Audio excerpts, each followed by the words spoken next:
So ಗೆಳೆಯರೆ, ಗಣರಾಜ್ಯೋತ್ಸವದ ದಿನವು ಪ್ರತಿಯೊಬ್ಬ ಭಾರತೀಯನಿಗೂ ಹೆಮ್ಮೆಯ ದಿನ. ಇದು ಭಾರತ ತನ್ನ ಸಂವಿಧಾನವನ್ನು ಅಂಗೀಕರಿಸಿ ಪ್ರಜಾಪ್ರಭುತ್ವ ರಾಷ್ಟ್ರವಾಗುವತ್ತ ಹೆಜ್ಜೆ ಇಟ್ಟ ದಿನ.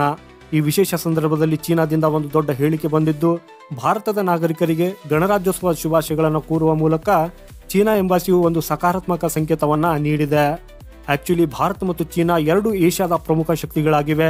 ಇತಿಹಾಸದಲ್ಲಿ ಇವೆರಡರ ಸಂಬಂಧವು ಕೆಲವೊಮ್ಮೆ ಸೌಹಾರ್ದತೆಯುತ ಆಗಿದ್ರೆ, ಇನ್ನು ಕೆಲವೊಮ್ಮೆ ಉದ್ವಿಗ್ನವಾಗಿರುವಂತಹದ್ದು ಆಗಿದೆ.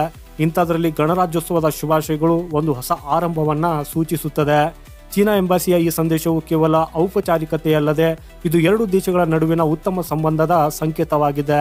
ಭಾರತ ಮತ್ತು ಚೀನಾ ನಡುವೆ ಅನೇಕ ವಿವಾದಗಳು ಮತ್ತು ಉದ್ವಿಗ್ನತೆ ಘಟನೆಗಳು ನಡೆದಿದ್ದರೂ ಸಹ ರಾಜತಾಂತ್ರಿಕ ಸಂಬಂಧಗಳನ್ನು ಬಲಪಡಿಸಲು ಇನ್ನು ಪ್ರಯತ್ನಗಳು ನಡೆಯುತ್ತಿವೆ ಅನ್ನೋದನ್ನ ಚೀನಾ ಎಂಬಾಸಿಯ ಈ ನಡೆ ತೋರಿಸುತ್ತದೆ. ಹಾಗೆ ನೋಡೋದಾದ್ರೆ ಭಾರತದ ಮತ್ತು ಚೀನಾ ನಾಗರಿಕತೆಗಳ ಇತಿಹಾಸವು ಸಾವಿರಾರು ವರ್ಷಗಳಷ್ಟು ಹಳೆಯದು. ಪ್ರಾಚೀನ ಕಾಲದಲ್ಲಿ ಎರಡೂ ದೇಶಗಳ ನಡುವೆ ವ್ಯಾಪಾರ ಮತ್ತು ಸಾಂಸ್ಕೃತಿಕ ವಿನಿಮಯವಿತ್ತು.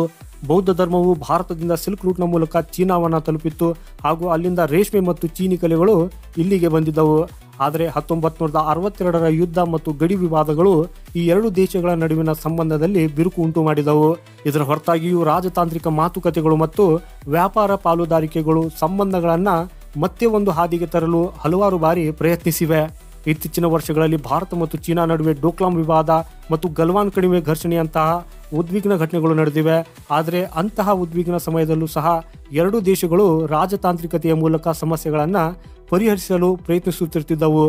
ಈಗ ಚೀನಾ ಎಂಬಾಸಿಯಿಂದ ಗಣರಾಜ್ಯೋತ್ಸವದ ಶುಭಾಶಯಗಳು ಒಂದು ಹೊಸ ಆರಂಭದ ಸಂಕೇತವಾಗಬಹುದು. ಈ ಸಂದೇಶವು ಚೀನಾ ಭಾರತದ ಮಹತ್ವವನ್ನು ಅರ್ಥ ಮಾಡಿಕೊಂಡಿದೆ ಅನ್ನೋದನ್ನ ಹಾಗೂ ಎರಡೂ ದೇಶಗಳ ನಡುವಿನ ಸಹಕಾರವನ್ನ ಹೆಚ್ಚಿಸಲು ಉತ್ಸುಕವಾಗಿದೆ ಅನ್ನೋದನ್ನ ತೋರಿಸುತ್ತದೆ. ನಿಮ್ಗೆ ಹೇಳೋದಾದ್ರೆ ಭಾರತ ಮತ್ತು ಚೀನಾ ಕೂಡಿಕೊಂಡು ಕೇವಲ ಏಷ್ಯಾದಲ್ಲಿ ಅಷ್ಟೇ ಅಲ್ಲದೆ ಇಡೀ ಪ್ರಪಂಚದ ರಾಜಕೀಯ ಮತ್ತು ಆರ್ಥಿಕತೆಯ ಮೇಲೆ ಪ್ರಭಾವ ಬೀರಬಹುದು. ಎರಡೂ ದೇಶಗಳು ಬೃಹತ್ ಜನಸಂಖ್ಯೆ, ಉದಯೋನ್ಮುಖ ಆರ್ಥಿಕತೆ ಮತ್ತು ಜಾಗತಿಕ ಶಕ್ತಿಯಾಗುವ ಸಾಮರ್ಥ್ಯವನ್ನ ಹೊಂದಿದೆ.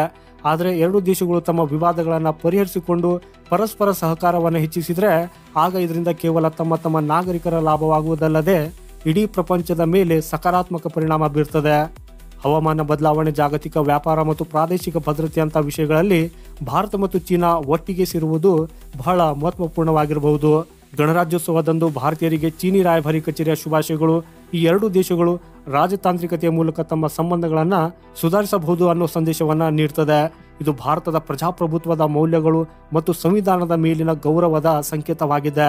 ಈ ಸಂದೇಶಕ್ಕೆ ಭಾರತೀಯ ಸಾರ್ವಜನಿಕರು ಮತ್ತು ಸರ್ಕಾರದ ಪ್ರತಿಕ್ರಿಯೆಯೂ ಮುಖ್ಯವಾಗಿದೆ.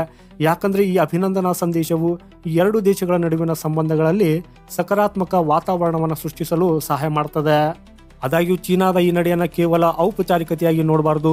ಇದರ ಬದಲಾಗಿ ಸಂಬಂಧಗಳನ್ನು ಸುಧಾರಿಸುವ ಒಂದು ಉಪಕ್ರಮವಾಗಿಯೂ ಸ್ವೀಕರಿಸಬೇಕು. ಸದ್ಯಕ್ಕಂತೂ ಗಣರಾಜ್ಯೋತ್ಸವದ ಶುಭಾಶಯಗಳನ್ನು ತಿಳಿಸಲು ಚೀನಾ ರಾಯಭಾರಿ ಕಚೇರಿಯ ಈ ಸಂದೇಶವು ಸಂಬಂಧಗಳನ್ನು ಸುಧಾರಿಸುವಲ್ಲಿ ಸಣ್ಣ ಸಣ್ಣ ಉಪಕ್ರಮಗಳು ಸಹ ಹೆಚ್ಚಿನ ಮಹತ್ವವನ್ನು ಹೊಂದಿವೆ ಅನ್ನೋದನ್ನ ತೋರಿಸುತ್ತದೆ. ಒಂದು ವೇಳೆ ಭಾರತ ಮತ್ತು ಚೀನಾ ನಡುವೆ ನಂಬಿಕೆ ಮತ್ತು ಸಹಕಾರ ಹೆಚ್ಚಾದರೆ ಅದು ಏಷ್ಯಾ ಮತ್ತು ಜಗತ್ತಿಗೆ ಇವೆರಡಕ್ಕೂ ಒಂದು ಹೊಸ ದಿಕ್ಕನ್ನು ನಿರ್ಧರಿಸಬಹುದು. ಸೊ ಗೆಳೆಯರೆ, ಇದರ ಬಗ್ಗೆ ನಿಮ್ಮ ಅಭಿಪ್ರಾಯವೇನು? ಗಣರಾಜ್ಯೋತ್ಸವ ದಿನದಂದು ಚೀನಾದ ಈ ಸಂದೇಶವು ಸಕಾರಾತ್ಮಕ ಸಂದೇಶವೇ ಅಥವಾ ಈ ಸಂದೇಶದ ಹಿಂದೆ ಏನಾದರೂ ಅನುಮಾನಾಸ್ಪದವಾಗಿದೆ? ಕಮೆಂಟ್ ಮಾಡುವ ಮೂಲಕ ಖಂಡಿತ ನಮಗೆ ತಿಳಿಸಿ. ಈ ರೀತಿಯ ಭಾರತಕ್ಕೆ ಸಂಬಂಧಪಟ್ಟಂಥ ಮಾಹಿತಿಗಾಗಿ ಈ ವಿಡಿಯೋನ ಲೈಕ್ ಮಾಡುತ್ತಾ ಚಾನೆಲ್ ಸಬ್ಸ್ಕ್ರೈಬ್ ಮಾಡೋದನ್ನು ಮರೆಯದಿರಿ. ವಂದೇ ಮಾತರಂ. ಭಾರತ್ ಮಾತಾ ಕಿ ಜೈ.